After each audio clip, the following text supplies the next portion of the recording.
Sahabat 3in Me yang dikasihi Tuhan, Shalom. Saya ingin berbicara tentang menggenapi kehendak Allah. Di dalam Matius pasal 3 ayat yang ke-15, lalu Yesus menjawab katanya kepadanya, biarlah hal itu terjadi, karena demikianlah sepatutnya kita menggenapkan seluruh kehendak Allah. Dan Yohanes pun menurutinya. Akhirnya Yohanes menuruti keinginan Yesus untuk dibaptis olehnya. Karena pada awalnya Yohanes tidak mau membaptis dengan alasan, gak mungkin saya yang membaptis guru yang luar biasa. Akulah yang harusnya dibaptis. Tetapi ketika dia mengerti sebenarnya bahwa itu adalah penggenapan kehendak Allah. Kalau kita memang bicara baptisan, banyak gereja juga yang berpandangan berbeda dengan baptisan-baptisan yang ada.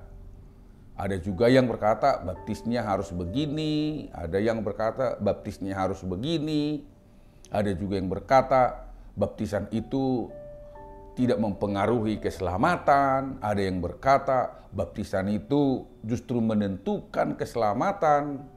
Tetapi saya tidak masuk kepada polemik-polemik itu.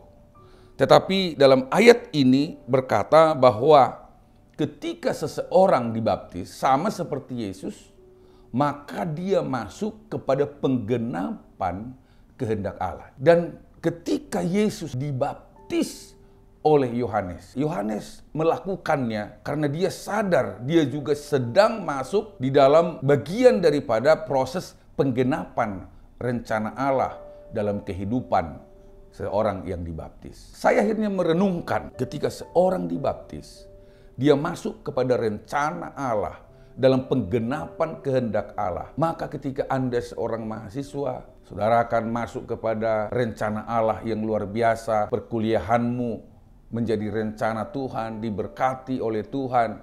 Ketika hidupmu masuk dalam rencana Allah, Anda seorang pebisnis, maka bisnismu pun pasti diberkati Tuhan. Karena engkau sudah masuk di dalam rencana Allah yang luar biasa. Dan ketika kau seorang yang berumah tangga, mungkin selama ini keluargamu konflik, macam-macam masalah yang kau hadapi. Tapi ketika kau masuk kepada rencana Allah, digenapi rencana Allah dalam kehidupanmu, maka engkau juga akan melihat keluargamu menjadi keluarga yang baik, yang diberkati Tuhan. Anak-anakmu akan diberkati Tuhan. Istri, suamimu diberkati Tuhan. Dan demikian juga kita hamba-hamba Tuhan. Ketika kita masuk dalam penggenapan rencana Tuhan, saya percaya pelayanan kita juga akan diberkati Tuhan. Jemaatmu diberkati Tuhan. Kebutuhanmu diberkati Tuhan. Masa depanmu gak perlu khawatir, takut dengan apapun juga. Karena apa? Kita sudah masuk dalam proses penggenapan kehendak Tuhan. Karena itu jika Anda mungkin belum dibaptis, segeralah ambil keputusan. Yesus aja pun dibaptis karena dia ingin menggenapi rencana Allah atas hidupnya. Terima kasih sahabat 3in Me. Shalom. Tuhan memberkati.